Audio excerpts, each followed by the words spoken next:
نحمده ونصلي على رسوله الكريم اما بعد فاعوذ بالله من الشیطان الرجیم بسم اللہ الرحمن الرحیم۔ تمام دیکھنے والے میری بہنوں بھائیوں سب کو میری طرف سے السلام علیکم۔ مجھے بہت سے لوگوں نے پوچھا کہ ہمیں بتائیے نماز صلاۃ التسبیح کے بارے میں کہ اس کی کیا فضیلت ہے۔ میں نے پچھلی ویڈیو میں نماز صلاۃ التسبیح پڑھنے کا طریقہ بتایا تھا، آج میں آپ کو اس کی ایک فضیلت بھی بتاؤں گا۔ نبی اکرم نور مجسم محمد مصطفیٰ صلی اللہ علیہ وآلہ وسلم نے ایک دن حضرت عباس رضی اللہ تعالیٰ عنہ سے فرمایا، میں آپ کو ایسا کچھ بتا نہ دوں کہ جس سے آپ کو پرسکون ہو جائے، آپ کے گناہ معاف ہو جائیں، آپ کا سارا بوجھ ختم ہو جائے۔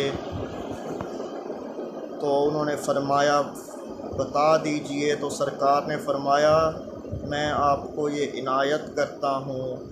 انہوں نے پھر یہ نماز صلاۃ التسبیح کا بتایا، اور حضور اکرم محمد مصطفیٰ صلی اللہ علیہ وآلہ وسلم نے فرمایا اس تسبیح کو پڑھنے سے سارے گناہ معاف ہو جاتے ہیں، جو بھی گناہ ہوئے ہوں اللہ تعالیٰ سب گناہوں سے بخش دیتا ہے، اللہ کی ذات سب گناہوں سے معاف فرما دیتی ہے۔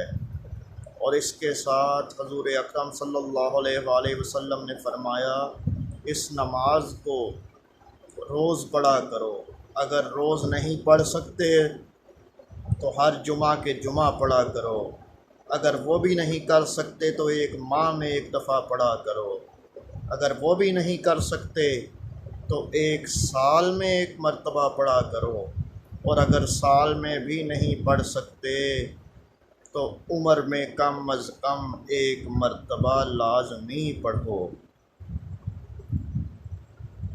یہ میں نے اس لیے یہ چیزیں بتائیں، کچھ لوگوں کے ذہن میں یہ سوال آیا کہ یہ نماز صلاۃ التسبیح کا پڑھنے کا حکم کب ہوا، یہ کس نے فرمایا، کس کو فرمایا۔ تو میں پھر بتاتا چلوں کہ سرکار مدینہ محمد مصطفیٰ صلی اللہ علیہ وآلہ وسلم نے اس تسبیح کا حکم دیا۔ انہوں نے یہ تسبیح حضرت عباس رضی اللہ تعالی عنہ کو بتائی، جس میں انہوں نے اس کی فضیلت بھی بیان کی، جن میں سے ایک یہ ہے کہ سارے گناہ معاف ہو جاتے ہیں۔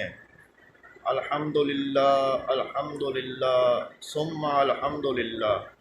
میں تمام بہنوں کو بھائیوں کو یہ نصیحت کروں گا کہ وہ اس نماز صلاۃ التسبیح کو پڑھا کریں اور اللہ سے اپنے گناہوں کی معافی مانگیں، اور میں یہ بھی درخواست کروں گا کہ میرے لیے بھی دعا فرمائیں، اور میں بھی یہ دعا کرتا ہوں کہ اللہ کی ذات سب کو، جو مجھے دیکھ رہے ہیں انہیں بھی، جو مجھے نہیں بھی دیکھ رہے انہیں بھی،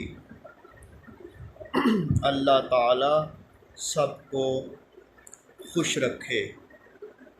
وما علینا الا البلاغ المبین۔